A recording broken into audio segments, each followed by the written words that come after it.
আসসালামু আলাইকুম প্রিয় প্রবাসী ভাইয়েরা, আশা করি ভালো আছেন। এমআরপি পাসপোর্ট রিনিউয়েশন নিয়ে নতুন করে আবার একটি ভিডিও নিয়ে আসলাম। প্রথমে তো অনেকেই কমেন্ট করতেছেন যে ভাই, আমরা কি আর নতুন করে এমআরপি পাসপোর্ট রিনিউ করার জন্য আবেদন করতে পারবো? দ্বিতীয়ত, অনেকে এটা বলতেছেন যে আমাদের পাসপোর্ট 4 মাস 5 মাস হয়ে গেছে, এখনো কেন পাচ্ছি না হাতে। তৃতীয় প্রশ্ন সেটা হচ্ছে, এমআরপি পাসপোর্ট কি আর ক্যান্সেল করা যাবে নাকি এখন, বা এমআরপি পাসপোর্ট মানে এর পরিবর্তে কি ই পাসপোর্টই করতে হবে? তো এই সকল প্রশ্ন নিয়ে আজকের এই ভিডিওটা করা। প্রথমতটা হচ্ছে, এমন একটা আভাস পাওয়া যাচ্ছে যে বাংলাদেশে যেই সংকটটা ছিল এমআরপি পাসপোর্টটা নিয়ে, বা যে সমস্যাটা ছিল ফয়েল পেপার ঘাটতি, তারপরে আরো অনেক মিসিং সমস্যা, এগুলা অলরেডি ঠিক হয়ে গেছে।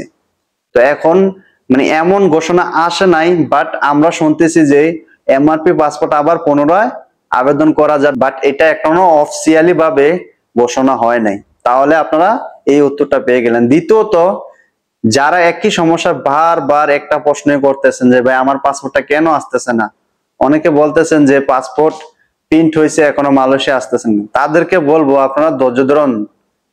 এইটা তো হাত আর মুখের কথা না, আপনার আমার মতো সবাই একই সমস্যায়। তো আপনারা কি করতে হবে, ধৈর্য ধরতে হবে।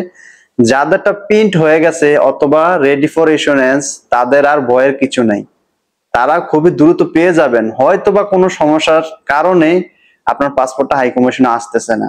তা আমি আপনাদেরকে বলবো আপনারা হাই কমিশনের সাথে যোগাযোগ রাখেন, অথবা হাই কমিশনে আসেন, তারা আপনারে একটা সঠিক তথ্য বা সঠিক নির্ধারিত ডেট দিয়ে দেবে।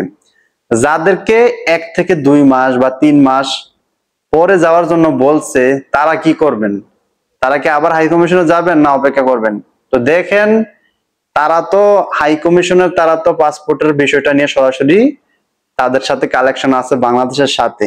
তো তারাই কিন্তু যে ডেটটা দেবে, আশা করি ভুল ডেট আপনাকে দেবে না। তো হয়তো আপনি চারমুখী নিউজ শুনে আপনি কনফিউজ হয়ে যান, আপনি এক ধরনের অন্যরকম হয়ে যান, তারপরে কি করেন, আপনি চারপাল ছোটাছুটি শুরু করেন। এগুলা বন্ধ করুন। আমি বলি, যাদেরকে যেই টাইমটি দিছে ওই টাইম অনুসারে যাওয়ার চেষ্টা করুন। পরও যাওয়ার দরকার নেই, আগেও যাওয়ার দরকার নেই। তাহলে কি আপনি আপনার সঠিক তথ্যটা এখান থেকে আনতে পারবেন, বা পাসপোর্টটা কখন আসবে আপনি সঠিক তথ্যটা পাবেন তাদের কাছ থেকে। তাহলে এই প্রশ্নটাও গেল। এখন আসি, যারা 4-5 মাস হয়ে গেছে, ঠিক আছে, তাদের কি করণীয়?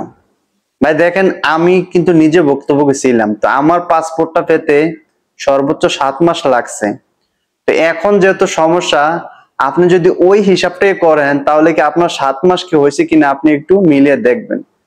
যেহেতু 7 মাস পরে আমি পাইছি, এখন আপনি যদি 4 মাসে বলেন যে আমার পাসপোর্টটা পাই নাই, আমি এটা বলতেছি না যে আপনি 7 মাস পরে পাবেন। আমি আশাবাদী, বা যতটুকু আমি জানি যে 7 মাসের আগেই পাসপোর্ট এখন দেওয়ার চেষ্টা করতেছে, বা যেহেতু সমস্যাটা সলভ হয়ে গেছে বাংলাদেশে, যে ফয়েল পেপারের ঘাটতিটা ছিল এটা আনা হয়েছে। তো এই কারণে আমি আশা করি 4-5 মাস বা 6 মাসের ভিতরে পাসপোর্টটা পাবেন। তো আশা করি ওই হাই কমিশনে যারা যান নাই, অবশ্যই তারা হাই কমিশনে যাবেন। আর যেই ডেট গুলো আপনাদের দেয়, অবশ্যই আপনারা ওই ডেট অনুসারে আবার যাবেন, অবশ্যই পাসপোর্ট পাবেন। আর যারা আপনার মনে করেন, এই তো 2 থেকে 3 দিন আগে আমাকে 2-3টা ভাই আমাকে নক করেছিল যে হাই কমিশনে অলরেডি তারা গিয়েছিল। তো এক ভাইকে তার মোটামুটি যারা 12-15 এরকম সিরিয়ালের মধ্যে যারা আছেন, তাদের পাসপোর্টটা কিন্তু পান নাই, অনেকেই পান নাই। 12 থেকে শুরু করে যারা 11 থেকে শুরু ছিল, তাদের পাসপোর্ট গুলো কিন্তু অলরেডি পেয়ে গেছে। তো 12 পাসপোর্ট কিন্তু এখনো পান নাই। তা আশা করি আপনার পাসপোর্ট পাবেন। হাই কমিশন যেমন ডেটটা দেয় ওই ডেট অনুসারেই আপনি আবার যাওয়ার চেষ্টা করেন। আর সব সময় যাদেরটা প্রিন্ট হয়েছে তারা কি করবেন, অনলাইনে আপনি হাই কমিশন আসছে কিনা চেক রাখবেন, আসলে আর দেরি করবেন না। আর অ্যাপয়েন্টমেন্ট নিয়ে পাসপোর্টটা এখন আর আনতে যাবেন না। ওই অ্যাপয়েন্টমেন্ট পোস্টালের মাধ্যমে যখন অ্যাপয়েন্টমেন্ট নিবেন, অ্যাপয়েন্টমেন্ট নিয়ে কিন্তু পাসপোর্ট আনতে গেলে 1 মাস 15 দিন লেট হতে পারে, তার ভোগান্তি আপনার আরো বেশি হতে পারে। যখনই দেখবেন পাসপোর্ট হাই কমিশনে আসছে, সরাসরি হাতে নিয়ে আসার জন্য চেষ্টা করবেন। পোস্টলাজের মাধ্যমে এখন নেওয়াটা আমি মনে করি সবার জন্য সঠিক না। যার ভিসার মেয়াদ বেশি আছে তারা নিতে পারেন, কোনো সমস্যা নাই। আরেকটা বিষয় হচ্ছে যে ই পাসপোর্ট যারা করছেন বা ই পাসপোর্ট যারা করবেন, এএসএল যে অফিসটা এটা বন্ধ হয়ে যাচ্ছে বা বন্ধ হবে এমন একটা ঘোষণা আসতেছে। তো তারা করণীয়, তারা বলবো যেহেতু আমরা মালয়েশিয়া আছি, আমাদের হাই কমিশন আছে, হাই কমিশন যেখানে নেওয়া হয় বা পাসপোর্ট অফিস যেখানেই পরিবর্তন করে নেওয়া হয় তারা বিজ্ঞপ্তিতে জানাবে। অনেক মানুষ ভিডিও বানায়, আমরাও বানাই, অবশ্যই আপনাদেরকে সঠিক তথ্যটা দেওয়ার চেষ্টা করব।